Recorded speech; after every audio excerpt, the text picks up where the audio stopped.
যে সমস্ত মেয়েদের মধ্যে এই তিনটি আলামত আছে তাদের সংসার টিকবে না। 1 বছর 2 বছর বা 5 বছর পর হলেও তাদের সংসার ভাঙবে। আপনার স্বামীর সাথে আপনি সংসার করতে পারবেন না। কোরআন হাদিস থেকে দলিল নিয়েই এই কথা বলছি। এমনকি রাসূলুল্লাহ সাল্লাল্লাহু আলাইহি ওয়াসাল্লাম এই নারীদের কখনোই উম্মত বলে পরিচয় দেবে না এবং শাফায়াত করবে না। তাই অবশ্যই এই বিষয়ে জানতে হবে। প্রিয় দর্শক, আপনি যদি কোরআনকে বিশ্বাস করেন অবশ্যই আলহামদুলিল্লাহ কমেন্ট করবেন এবং ভিডিওটি সম্পূর্ণ দেখার অনুরোধ করলাম। কারণ এই তিনটি ভুল হলো হর হামেশাই মেয়েরা করে থাকে। আল্লাহ তাআলা বলেছেন পুরুষদেরকে শক্তি দিয়েছে বেশি, এরা মেয়েদের থেকে একটু বেশি আত্মমর্যাদাশীল হয়, মেয়েদের থেকে শক্তি সামর্থ্য একটু বেশি থাকে। সেই জায়গা থেকে যদি কোনো মেয়ে ভুল ক্রমেও এই তিনটি ভুলের মধ্যে পড়ে যায় তার সংসার কিন্তু টিকবে না।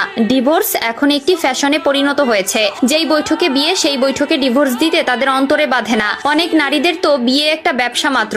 বেশি কথা না বলে আপনাদের জানিয়ে দিব নারীদের কোন তিনটি ভুল তার সংসার ভাঙার মূল কারিগর। 1 নম্বরে হচ্ছে অতিরিক্ত জেদ। প্রিয় দর্শক, অবশ্যই আপনারা মিলিয়ে নেবেন প্রত্যেকটি ডিভোর্সের পেছনে একটি সমস্যা থাকে। নারীদের অতিরিক্ত জেদের কারণে 10টি সংসারের মধ্যে 9টি সংসার ভেঙে যায়। অতিরিক্ত জেদ যে সকল মেয়েদের আছে ওই সকল মেয়েদের সংসার সহজে টিকবে না। আপনারা সমীকরণ মিলালে দেখতে পারবেন আগের সময়ে সংসার কখনোই ভাঙতো না। তারা ডিভোর্সকে জঘন্য বলে মনে করত।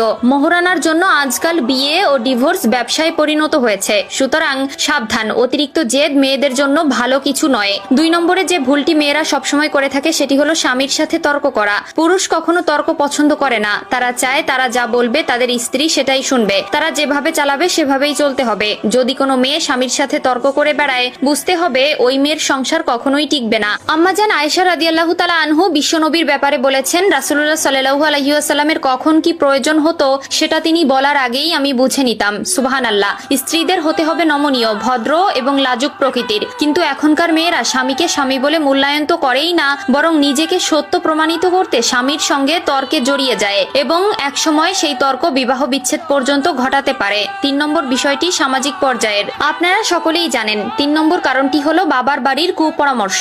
একটা মেয়ের জন্য বিয়ের পর সবথেকে বড় আপন হলো নিজের স্বামী, এরপরে আপনার বাবা মা। বিয়ের আগে আপনার বাবা মা আপনার সবথেকে আপন ছিল, সেটা সত্যি। কিন্তু বিয়ের পরে আপনার স্বামী আপনার পরিবারের আগে সবথেকে বেশি প্রায়োরিটি পাওয়ার যোগ্য।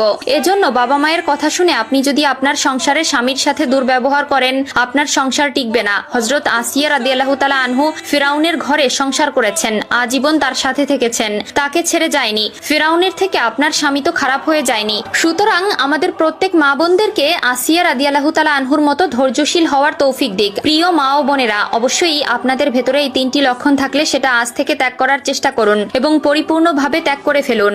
আমিন।